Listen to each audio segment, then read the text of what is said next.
The coach's room with Jon Goyens as we dig into the the conference final series that'll take place tonight, Carolina and Florida. It's 1-0 Florida, but I want to start with the Canes, John, and that offensive attack. During the regular season, they were a middle-of-the-pack team when it came to generating scoring off the rush, but their DNA is dump the puck in, play the possession game. Do they have it in them to maybe diversify that scoring, their scoring chances?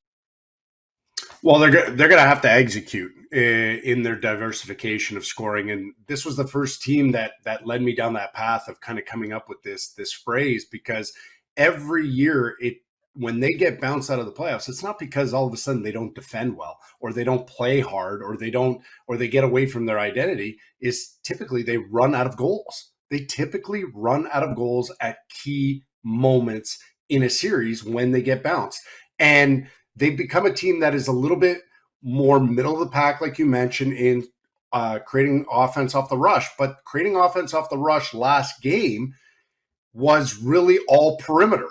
And when they did get their moments, they got their 4 or 5 odd man rushes, they weren't able to capitalize. They're going to have to take the fact that Florida is a high pressure team all over the ice, and they're going to have to put 1 to 2 a game in the back of the net off of those plays. And these clips will clearly identify when those opportunities arise. You've got to put it in. You cannot be waiting for a third period, and you can't be waiting just for special teams to arise. So let's roll these first clips, and we see how Florida can be aggressive. And looky here, Aho's just kind of outside the pile. Looks like a clear one-on-one, but Florida's back hard. And they got great sticks. We know that. They like to play with their length, and they get in the way. But when in doubt, you got a guy like Forsling. He's in a bit of a holy shit moment. He gets spun around, but he still gets a stick on puck.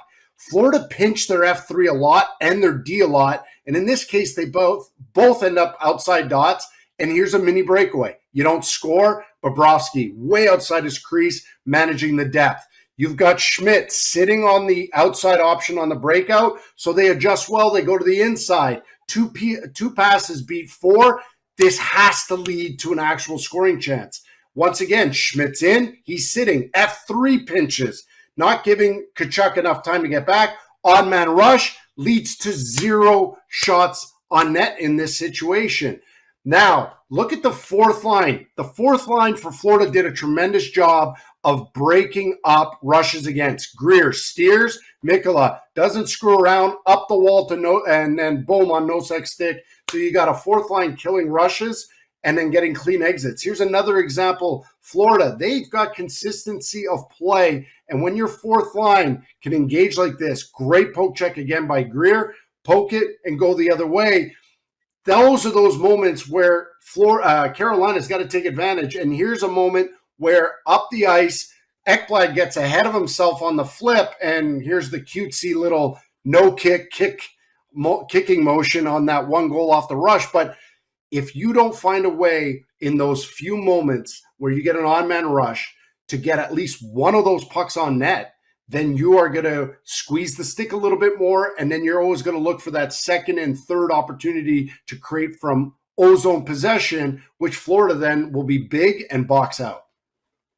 All right, John, so this might sound like a dumb question. We just saw the clips. It's not a structure thing. It's obviously not a speed thing because they're able to think and play their way to get those looks and chances. How do you coach that? How do you teach it? What would be your message to the team? Well, one of the things is they got to find a way to affect Bobrovsky's depth. And you see that he's at the top of the crease. So it's like whether you're slowing down, overpassing, he's able to stay at the top of his crease, shuffle over, beat a lot of plays on his feet, make a lot of clear catches right in front, like a baseball catch, right? Eyes on the glove, and not enough is being disrupted. He's not having to be as athletic as we've seen him in previous playoff runs. Okay. So one of the fun parts about this series, John, is that you've got the 2 top penalty kills in the playoffs going head to head. And Carolina did get on the board, but the game was already decided at that point in time. How do the Canes find a way to break through against this Florida penalty kill? What do they need to do better in order to be successful on the power play? Well, they can't allow Florida to trigger their pressure. Pressure comes when, typical PK stuff. Bobbled puck, soft pass, 50-50 puck. In this case, Florida was pushing Carolina to make slow passes or a lot of backhand passes behind the back. And the moment that happened, Florida's triggered and they're jumping. And they're not jumping with physicality. They're taking away lanes, a lot of reach, a lot of spin lanes. And when it looks like there should be opportunities for Carolina to strike, whether it be a quick strike or 2-on-1 down low, there's a hesitation, an over stick handle. And then next thing you know, their shots are from range, allows Florida to box out. And again, Bobrovsky's depth of his crease is not affected, and he's able to see the puck clearly. And you'll see a lot of forced shots that are 40, 50, 60 feet out that are making Bobrovsky's job that much easier. So here, off a draw. Here, Reinhart, great stick. He knows where they want to go. They're in a bit of a 3-2 formation. Barkov puts a little pressure in. This is a wasted shot. I understand the balance between quick strikes, but you're not beating Bobrovsky from here. So again, you're going to steer him. Jarvis goes with that backhand. Now, backhand pass triggers pressure. And look at the pressure points, and they don't get out of sorts. Sure, you want to give Jarvis a shot from there with no net presence and a box out, they'll take it every day. Again, hey, you know what? Let Gostisbehere just walk in. But again, lefty shot, Bobrovsky square and on his feet. They're willing to give up certain things. 2-on-1 down low. Too much stick handling. Watch this cutesy little pass. Result, now it's 3 one-on-ones below the hash marks. That plays in favor of Florida. Easy save once again. So you get a little frustrated. Let's go for a quick one-timer off a draw. Well, one and done. Bang, down 200 feet. Make your job harder. Another quick strike. You're not beating Bobrovsky from 50 feet out with a one-timer from here. Look, he looks like a catcher just doing a little bit of pitch and catch.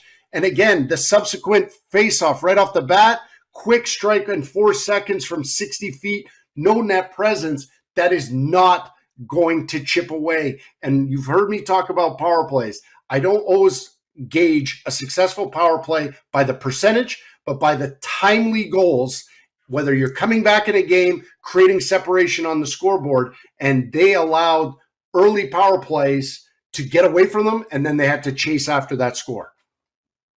Do you think the Canes have the horses to get back or to, play around in this series? Like, do you think this could still go 6 or 7, or do you think Florida's just showing they're a deeper, more complete team? I definitely think that Florida's getting better and better as the series goes on. But at the end of the day, Florida's got 4 lines that scored last game and 1 defenseman. If Carolina cannot get depth scoring, forget it. Forget it. It could be a 4 or 5 game series. Jon, as always, appreciate your time. Thanks for doing this. Thanks, guys. What's up, hockey fans? If you enjoyed that video, then you need to be hitting the subscribe button right here at Daily Faceoff. Exclusive interviews and analysis from our hockey insider Frank Saravalli, fantasy updates from Brock Sagan, and a daily live show at noon Eastern, Monday through Friday. You don't want to miss any of the fantastic content, so hit that subscribe button.